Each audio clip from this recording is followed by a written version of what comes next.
بسم اللہ الرحمن الرحیم۔ السلام علیکم ورحمۃ اللہ وبرکاتہ۔ پچھلے بیان میں گھریلو نظام کے متعلق کچھ نبوی اصول بیان ہوئے تھے جس سے گھر کا نظام سنت کے مطابق بن سکتا ہے۔ کچھ اصول باقی تھے، ان کو انشاءاللہ تعالی آج بیان کرتے ہیں۔ تو پانچواں اصول یہ ہے کہ بیوی کے ساتھ دوستانہ ماحول بنایا جائے۔ جب بیوی کے ساتھ دوستانہ ماحول ہوگا تو پھر گھر کے پیار محبت میں ترقی ہوگی۔ تو اس کی ایک بہت بڑی مثال ہمارے نبی پاک صلی اللہ علیہ وسلم کے گھر سے ملتی ہے کہ ایک مرتبہ حضور حضرت سودا کے گھر تھے اور ان کی باری کا دن تھا، تو حضرت عائشہ رضی اللہ عنہ نے نبی کریم صلی اللہ علیہ وسلم کے لیے حلوہ پکایا اور حضرت سودا کے گھر لے آئی، نبی کریم صلی اللہ علیہ وسلم کے سامنے رکھ دیا۔ حضرت سودا کو کہا کہ آپ بھی کھائیں، چونکہ حضرت سودا کی باری تھی تو ان کو یہ اچھا نہ لگا کہ میری باری کے دن میں یہ حلوہ پکا کر کیوں لے کر آئی، اس لیے انہوں نے کھانے سے انکار کر دیا۔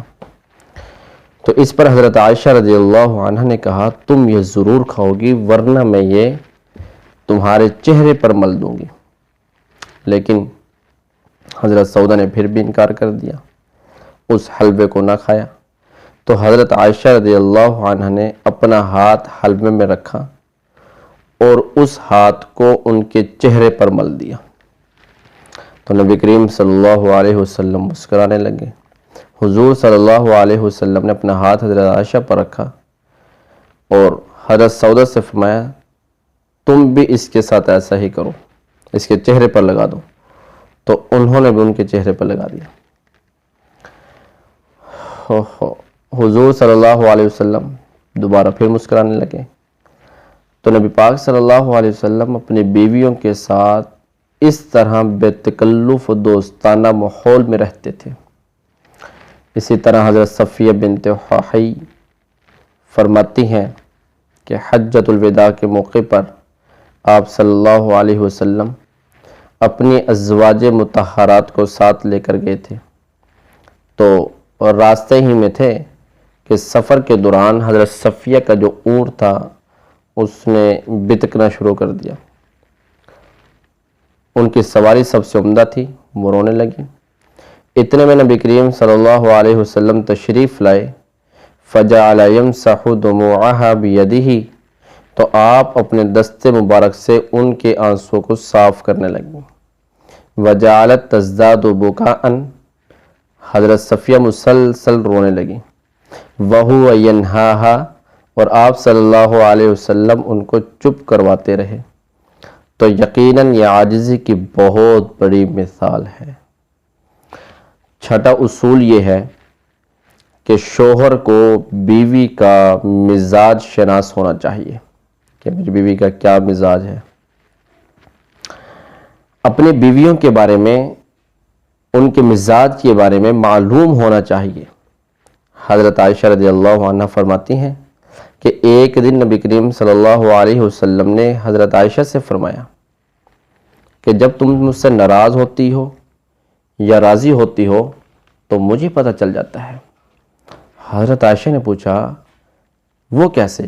آپ نے فرمایا جب تم مجھ سے راضی ہوتی ہو نا تو اس طرح قسم کھاتی ہو بلا ورب محمد، کہ محمد کے رب کی قسم، اور جب تم مجھ سے ناراض ہوتی ہو نا تو پھر یوں کہتی ہو لا ورب ابراہیم، اس وقت تم میرا نام نہیں لیتی بلکہ حضرت ابراہیم علیہ السلام کا نام لیتی ہو۔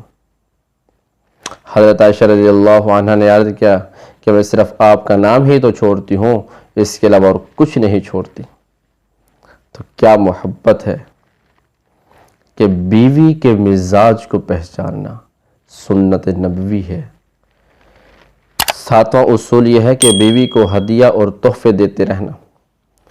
بیوی کو تحفہ دینا ازدواجی زندگی کو مضبوط کرتا ہے، جبکہ ہمارے معاشرے میں نکاح سے پہلے منگیتر بہت ہدیے اور تحفے بھیجتے ہیں، لیکن نکاح کے بعد بیوی کو تحفے دینے کا رواج بالکل بھی نہیں ہے۔ ایسا بالکل نہیں ہونا چاہیے، بلکہ ہر خوشی کے موقع پر، عید کے موقع پر، کسی سفر میں گئے ہوئے ہیں، سفر سے واپسی آ رہے ہیں، تو واپسی پر بیوی کے لیے حسب توفیق تحفہ کا بندوبست ضرور کرنا چاہیے۔ اس کا کیا فائدہ ہوتا ہے؟ اس کا فائدہ یہ ہوتا ہے کہ آپس کی محبت میں اضافہ ہوتا ہے۔ آپ صلی اللہ علیہ وسلم نے ارشاد فرمایا، تہادو تحابو، ہدیے دیتے رہا کرو، اس سے محبت بڑھتی ہے۔ تو خیر، 8واں اصول یہ ہے کہ بیوی کی طرف سے پہنچنے والی ناگواریوں کو برداشت کرنا۔ محترم سامعین، خوشگوار زندگی گزارنے کے لیے ضروری ہے کہ انسان دوسروں کے عیوب کو نہ دیکھے بلکہ اپنے عیب کو دیکھے۔ اللہ تعالیٰ نے دعا کیا دی ہیں، تو ایک آنکھ سے دوسروں کی اچھائیاں اور ایک آنکھ سے اپنی برائیاں کو دیکھو، اپنے عیوب کو دیکھو اور ان کو ٹھیک کریں۔ اب میاں بیوی جو دو افراد ہیں، دونوں کی عادتیں الگ الگ ہیں، تو یقیناً ہر ایک کو دوسرے کی طرف سے ناپسندیدہ بات کا سامنا بھی کرنا پڑتا ہے۔ تو اب زندگی کی گاڑی اسی صورت میں چل سکتی ہے جب وہ ایک دوسرے کی ناگوار باتوں کو برداشت کریں۔ لہٰذا میاں بیوی کو آپس میں یہ طے کر لینا چاہیے کہ اگر آپس میں کوئی تلخ کلامی ہو جائے تو ایسے وقت میں جب ایک غصے میں ہے تو دوسرے کو خاموش رہنا چاہیے، وہ خود حق پر ہی کیوں نہ ہو۔ پھر جب غصہ ٹھنڈا ہو جائے تو حقیقت سامنے رکھے، تو اس طرح معاملہ بالکل ختم ہو جائے گا۔ برداشت کرنا، نرمی اختیار کرنا سنت ہے۔ تو اس کا سبق بھی ہمیں نبی پاک صلی اللہ علیہ وسلم کی زندگی سے ملتا ہے کہ حضرت انس رضی اللہ عنہ ایک مرتبہ نبی پاک صلی اللہ علیہ وسلم حضرت عائشہ رضی اللہ عنہ کے پاس تھے۔ اسی دوران ایک دوسری زوجہ زینب بنت جحش نے نبی پاک صلی اللہ علیہ وسلم کے لیے پیالے میں کھانے کی کوئی چیز بھیج دی۔ اب حضرت عائشہ کو یہ بات بہت گراں گزری کہ میری باری میں، میرے گھر میں حضور ہو اور کوئی دوسری بیوی کوئی چیز بھیج دے، وہ ہو، یہ کیا ہو سکتا ہے، یہ کیسے ہوگا؟ تو انہوں نے غیرت کی وجہ سے پیالے پر ہاتھ مارا، جس سے وہ پیالہ ٹوٹ کر گر گیا۔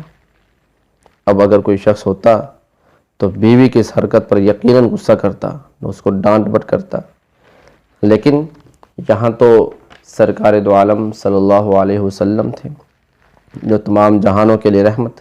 حضرت عائشہ کو کچھ بھی نہ کہا، بلکہ خود وہ ٹوٹے ہوئے پیالے کو، ان کے ٹکڑوں کو جمع کیا اور جو کھانا اس برتن میں تھا اس کو بھی جمع کر لیا۔ اس کے بعد خادم کو کہا کہ نیا پیالہ لے کر آؤ، تو نیا پیالہ منگوا کر آپ صلی اللہ علیہ وسلم نے واپس بجھا دیا اور ٹوٹا ہوا پیالہ وہیں رکھ لیا۔